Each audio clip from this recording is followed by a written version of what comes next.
समोर ऐकायला असेल तर बरोबर. आता तुम्ही काही दिवसभर तुमच्या घरवाल्यांना ज्ञान ऐकू शकणार का? नाही. आम्ही काही सेंटरवर दिवसभर ज्ञान ऐकू शकणार का? नाही. पण बाबा आपल्याला म्हणतात की प्रत्येक म्हणजे तुमचं जमा खातं खूप वाढलं पाहिजे, खूप जमा खातं वाढलं पाहिजे. मग ते कशातून वाढणार? तर ते सेवाभाव. आणि म्हणून दुसरी गोष्ट आपल्याला वाढवायची शुद्धी. शुद्धी. अगदी तुम्ही घरामध्ये एखाद्याला ताटच वाढवून द्या, पण मनामध्ये स्मृती ठेवा की मी आत्म्याला देत आहे, बाबाच्या बच्च्याला देत आहे.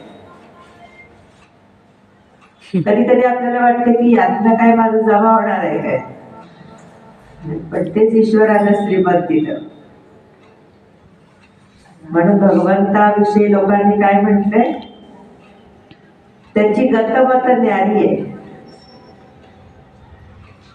आतापर्यंत आपल्याला असं वाटत होतं की काही सद्गती व्हायची आहे, श्रेष्ठ गती व्हायची आहे, श्रेष्ठ काही प्राप्ती करायची आहे, तर कुठेतरी जाऊन घोर जंगलात, घोर तपस्या, घोर काहीतरी साधना अशी केल्यानंतर काहीतरी एक वेगळी प्राप्ती होईल आपल्याला.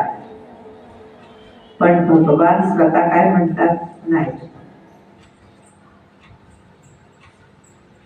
म्हणजे तुम्हाला जी प्राप्ती होणार ते तुम्ही छोटं छोटं कर्म सुद्धा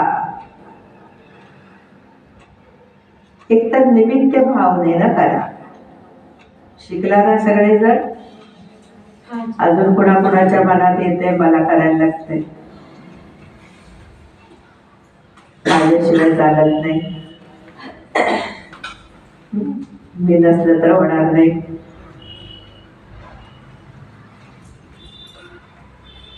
चेक करूया, कारण हा टाइम आहे, सुंदर टाइम आहे, समय आहे, बरं थोडा आहे पण छान आहे. अजून एक चेक करून आपण चेंज करू शकतो. म्हटलं जातं ना, बहुत गई थोडी राहिली, थोडी की भी थोडी, पण थोडी आहे काय का असेल. अजूनही चेंज होण्यासाठी आपल्याला वेळ आहे. आणि चेंज काय करायचं आहे? बाबा म्हणतात तुमचं जमा खातं म्हणजे खूप वाढते, खूप वाढते. आणि ते वाढणार कसं? छोट्या छोट्या कर्मातून, छोट्या छोट्या कर्मात. आणि छोटी छोटी कर्म करत असताना नेहमी आपल्याला ही जाणीव राहू दे की मी निमित्त आहे. खूप निमित्त भाव वाढवायचा, खूप वाढवायचा. बाबा करत आहे, करत करावधान करत आहे. दिवसभरामध्ये चेक करायचं किती वेळेला मी येते माझ्या मनात आणि माझ्या मुखात, आणि किती वेळेला माझं माझं येतं. कारण हे माझं माझंच ओझं म्हणजे टेन्शन. टेन्शन गोंडस शब्द आहे आजकालचा. पूर्वीची लोक म्हणायचे ओझं, आजची लोक म्हणतात टेन्शन आहे. पण बाबा आपल्याला शिकवतायत खूप निमित्त भाव. बाबा बसलेला आहे करत आहे, बाबा बसलेला आहे करत, बाबा बसलेला आहे करत. दुसरं, प्रत्येक गोष्ट करताना आपण बघायची की समोरच्या व्यक्तीला त्यातून काहीतरी मिळू दे. काय फरक वेळ? भोजन वाढा, भोजन बनवा, घरची सफाई करा, ज्ञान ऐकवा, तन लावा, मन लावा, धन लावा, घरची कामं करा, काही करा. पण आपल्याला बघायचंय की प्रत्येक काम मी अत्यंत प्रेमानं करते, प्रेमानं करते. मला भाजीमध्ये काय आहे, फोडणी तर घालायचीच आहे, पण प्रेम पण घालायचं.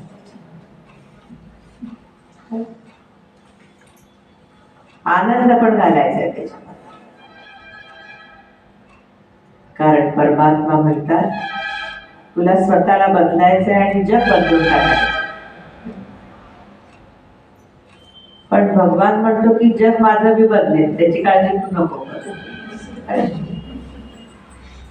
फक्त तू स्वतःला बदल, तू स्वतःला चेंज कर.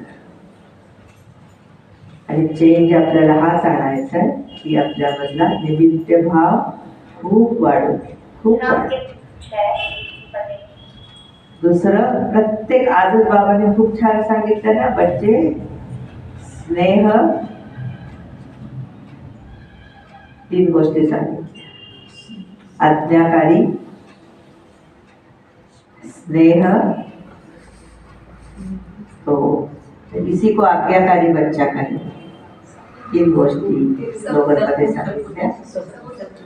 सपूत, जिसको कहे के सपूत बच्चा, स्नेह, आज्ञाकारिता आणि तिसरा एक पॉइंट सांग, ये 3 बातें बढ़ाओ उसको जी कहेंगे सपूत बच्चा. बच्चे तर बनलो आपण आता परमात्म्याचे, पण कॅटेगरी थोडी पुढे घेऊन जायचं आणि ती आहे सपूत बच्चा. त्यासाठी अगदी, आणि मी बघितलं सगळ्या जनतेला, आता आपण योगिक शेती करतो ना, आज भाईने आम्हाला पुरस्कार दिला,